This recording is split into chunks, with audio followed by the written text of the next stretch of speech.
ခုနှစ်နှစ်ပြည့်ရှမ်းပြည်မျိုးသားနေ့အခမ်းအနားကိုလော်တက်လျန်ဌာနချုပ်မှကျင်းပခဲ့ပါတယ်။နိုင်ငံခြားတန်ယုံကိုယ်စားလှယ်တွေအပြည့်ရထားတဲ့အဖွဲ့ရဲ့ခေါင်းဆောင်တွေအပြည့်မရသေးတဲ့အဖွဲ့ရဲ့ခေါင်းဆောင်တွေတက်ရောက်ခဲ့ကြပါတယ်။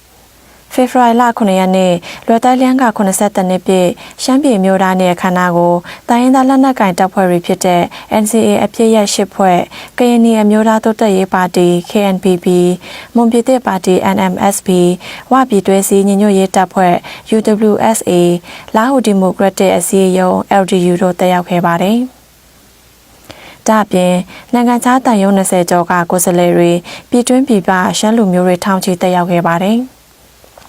วันที่7ဖေဖော်ဝါရီ၌เป็นวันเงาหักปีกฎหมายปังหลวงอันอย่างหักเท่านี้เมืองหงถึงมาอยู่ก็ဖေဖော်ဝါရီလ9ရက်နေ့ဟာပြည်ထောင်စုနေ့ဖြစ်ပေါ်လာဖို့အုံမြင့်ဖြစ်ခဲ့တဲ့အတွက်ပြည်ထောင်စုအတွင်းရှိကချင်ရှမ်းဗမာနဲ့တခြားတိုင်းရင်းသားတွေလည်းဒီရှမ်းမျိုးသားနေ့ကိုအလေးထားသင့်တယ်လို့တိုက်တွန်းနေပါတယ်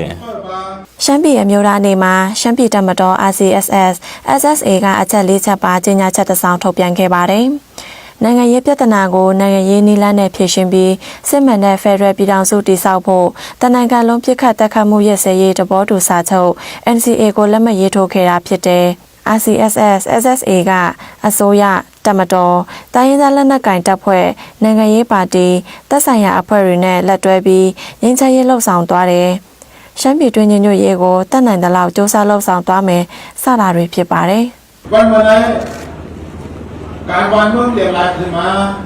มุกชนขอบเสียวขึ้นสิ่งที่เขาขาในลงลายมือยังจีနိုင်ငံရေးအခြေအနေပြောင်းလဲလာတာကြောင့်ရှမ်းပြည်တပ်မတော် RCSS SSA ဟာ NCA လက်မှတ်ရေးထိုးပြီးငြိမ်းချမ်းရေးဖော်ဆောင်လာတယ်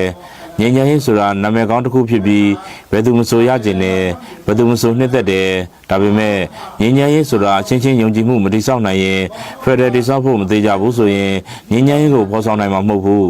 ဒီကနေ့ NCA လက်မှတ်ရေးထိုးတာ10ဖွဲ့ပဲရှိသေးတယ်နောက်ထပ်မတိုးလာသေးဘူးအဖွဲ့တိုင်းမပါဝင်ရင်ရေရှည်တည်တတ်တဲ့ငြိမ်းချမ်းရေးမဖြစ်နိုင်ပါဘူးပင်လုံစာချုပ်လက်မှတ်မထိုးမီတရက်အလုံး1949ဖေဖော်ဝါရီလ17ရက်နေ့မှာရှမ်းပြည်ကောင်စီဥက္ကဋ္ဌ